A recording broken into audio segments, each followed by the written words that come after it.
the Steelers, your team, play the Tennessee Titans, nobody's team, and they've got a bit of a quarter. Nobody's team. They've got a. I talk a lot of smack for someone who's a fan of a team that lost to them, but the Tennessee Titans have a bit of a quarterback controversy battle going on, and Ryan Tannehill's on his way out. He's going to be a free agent next year. They drafted Will Levis this year in the second round, and last year they drafted Malik Willis in, I believe, the third round. People thought he was going to be a first rounder. I didn't. I don't think you did. No, I was never high on Malik Willis. I remember people saying he was going to be a first round pick, and we got flack because we had him in like the second round of one of our mock drafts, and people were like, "You don't know ball," and then he went in the third round. So, hey, maybe we pay attention to some things. But Malik Willis and Will Levis and Ryan Tannehill are all there. We saw a little bit of Malik Willis on Sunday. Not a lot. We saw mostly the Will Levis show, the 33rd pick of this draft, I believe. Yes, something like that. And some people thought he was going to be a first rounder. He was there, waiting to get drafted. It was sad. His girlfriend became famous. Now ex-girlfriend, I think.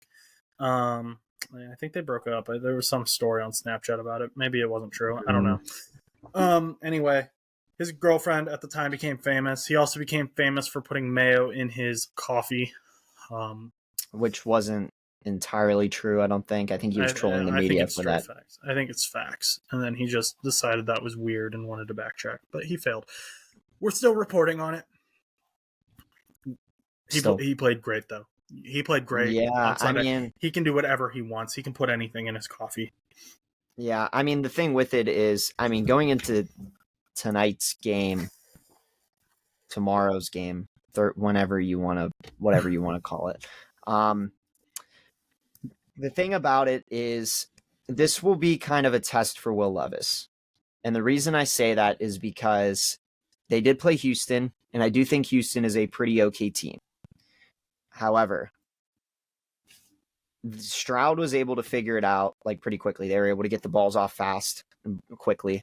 They were able to, get those passes. They pretty much shut down Pittsburgh. Will Levis is only going into his second game. And I mean, I don't know how much he started on Sunday. I mean, obviously he threw 4 touchdowns, but was that encompassed over like a half? Was that encompassed over 3/4? Like, do we know how long he was in for? I'm trying to remember. I think they put in Malik Willis for like a hot minute, and then Malik Willis was crap. And so they were like, because originally they were each going to play a half. And then Willis didn't play well, and so he got pulled. Malik Willis, he played in the game, but he doesn't even have any stats from the game. All right. Somehow. So I was just wondering, because with Will Levis, I will say, like, unless he can get the ball out quickly, I think this big challenge will be this pass rush that Pittsburgh has. And I think that's how Pittsburgh's been stopping teams, is based on their pass rush and having to rely on, just airing it out, throwing it out, and we still have like some pretty decent cornerbacks like, Joey Porter Jr. and Patrick Peterson, who's been kind of doing a little bit better and stuff. Granted, we are without Minka, but, Casey even had an interception, in last week's loss to the Jags. So, and he's filling in for Minka. So our team has good backups, and our team is pretty like decent when it comes to defense, and Cam Hayward is supposed to come back. So, which will help tremendously. You won't have that backfield with Minka, but you'll have that front line with Cam, because he was activated from the injured reserve today and is expected to play tomorrow, possibly, but would be very helpful. Now, we'll see what happens. I mean, obviously, there's a lot of different random implications. First example, Pittsburgh loves to play good on primetime football. I can't tell you why. I think most teams do. No. There is something. Did you see that Steelers stat when they beat the Raiders? Mm-mm. Mike Tomlin's won 30 Monday Night Football games in a row. Ooh. or Okay. something like that. It was. It might not be that high. Please don't kill me if it wasn't that high. But it was a very high number. But like it was insane. It was like he just picked up his Mike. Yeah, I want to look this up before I get killed. Mike Tomlin Monday Night Football wins. Don't be spreading misinformation on my program. Okay. The Steelers have won 21 straight Monday Night Football games at home. 20. Okay. He's 20-3. Wow. All time on Monday Night Football. So, and then Thursday Night Football, I don't really know a stat for that. I'm not going to really go through and look up that too. But for some reason, I feel like they also like to perform okay on Thursday Night Football, depending on if they're home or away. Last year when we played Cleveland on Thursday night, we got smoked. But last time we played Tennessee at home in a primetime game, we destroyed them. Will we destroy them this year? Absolutely not. We're not going to be destroying Tennessee this year. But it does lead to a wonder or a possibility of that. And, last time I went to a November Thursday night game, it was the 6-2 Steelers against the 6-2 Carolina Panthers back in 2018. It was a beautiful, cold day at Heinz Field because it wasn't Acrisure Stadium. It was Heinz Field. Christian McCaffrey runs it in for a touchdown, 7-0. And the next thing you know, first play of the game, Juju Smith-Schuster just books it down the field, 7-7, baby. Next thing you know, the Steelers win 55-14, and Carolina doesn't win another game, and they fall to 6-10. I remember a beautiful Monday Night Football game.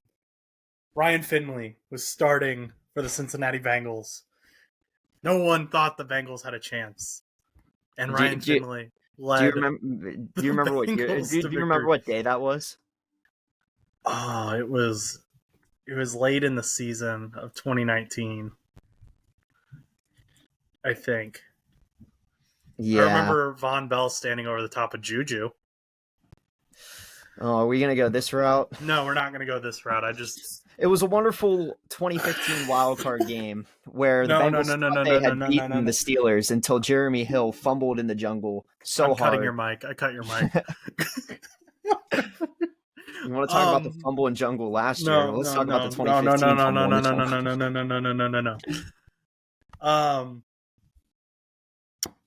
Let's get back to Will Levis. You brought up the Steelers. Cam Hayward's coming back. That's going to help with the run defense with Derrick Henry being in the backfield. But you mentioned Minka's out. Yes. So Will Levis he had 4 touchdowns in one start, 0 interceptions against the Falcons. The Ryan Tannehill has I think I was saying the Texans. That's my bad. Texans. Yeah, that's my bad. For some reason, I got them mixed up. That's okay. Falcons, decent defense. Jesse Bates is back in that secondary. AJ Terrell. They've got some playmakers. So 65.5% completion rate, 238 yards, 4 touchdowns, 3 of which went to DeAndre Hopkins, who has 3 touchdowns on the season. Now, let's go to Mr. Ryan Tannehill. He has 2 touchdowns on the season, 6 interceptions. If Will Levis, because Steelers have a very good defense. Mm-hmm. Steelers are being carried by their defense this year. Yes. And TJ Watt loves to put pressure on the quarterback. He's arguably the best at doing that right now. I think Myles Garrett is maybe the only one ahead of him, and Danielle Hunter in Minnesota. But if Will Levis is able to stand in the pocket, make good decisions, get the ball to DeAndre Hopkins, if they're able to get that DeAndre Hopkins connection going, that would be great because they brought him in to do something, and we haven't really seen him at all this season. So I think we could maybe see the new face of the franchise here. And I mean, it's possible. You were very high on Will Levis before the season started, and we kind of missed on Anthony Richardson. Now he's injured, but he played well. I think we were right-ish about Bryce Young. I still want to give him more time. We're a little off on CJ Stroud. Will Levis, though, you were high on. You thought he could be a first rounder. Yeah, he ended up falling. I thought he could have been. I think he shouldn't have fell as low as he did. I definitely thought that he should have went up there. I thought, if anything, some of those, like, I knew Bryce Young was going to go first. Like, it was almost a given. But I felt like, if anything, at that time, I thought Anthony Richardson should have fell. Now, granted, I do take that back because Anthony Richardson was a lot of fun to watch in the first couple of weeks he did play. The only thing that does concern me about AR is that the running that he does reminds me a lot of Lamar. And Lamar always tends to get hurt once a season.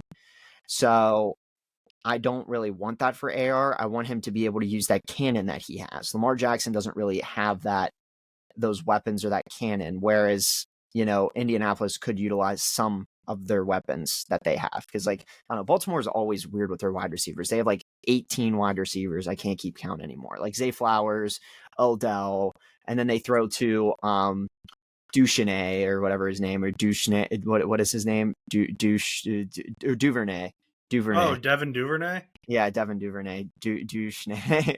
I was thinking of somebody else from. Fun fact, just for the Ravens fans, I just want them to know that Andre Yosivas, the Bengals' 6th round pick, now has more touchdowns than Zay Flowers does this year.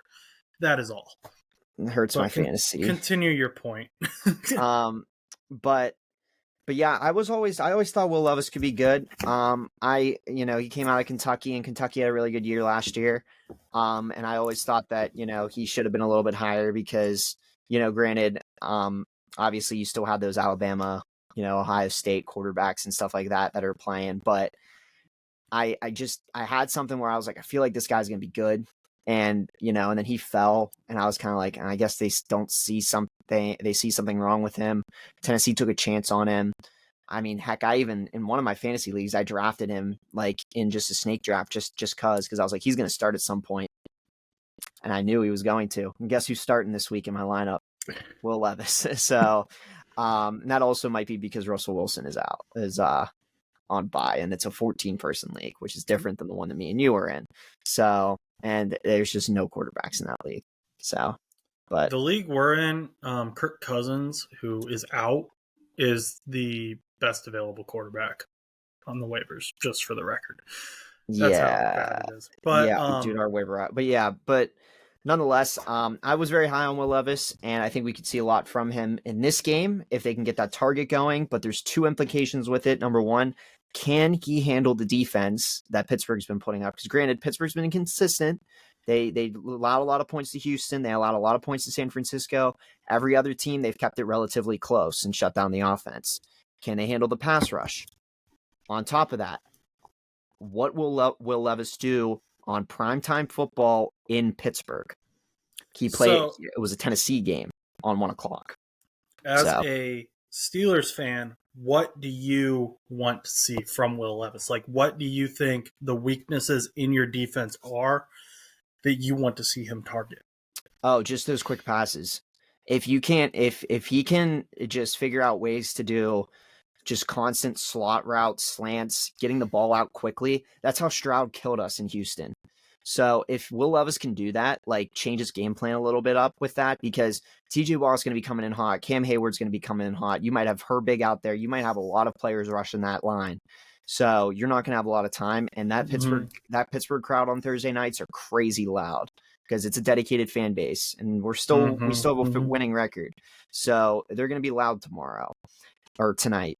At some point. I don't know when you're releasing this, so I don't, but nonetheless, like Will Levis, I think if he can figure out to get those quick passes out, I don't know if the Pittsburgh's rush will be able to get to him, and you'll be reliant completely on Joey Porter Jr. and Patrick Peterson and those one-on-ones and the double coverages. And will they be able to double cover him? Will Casey be able to step up?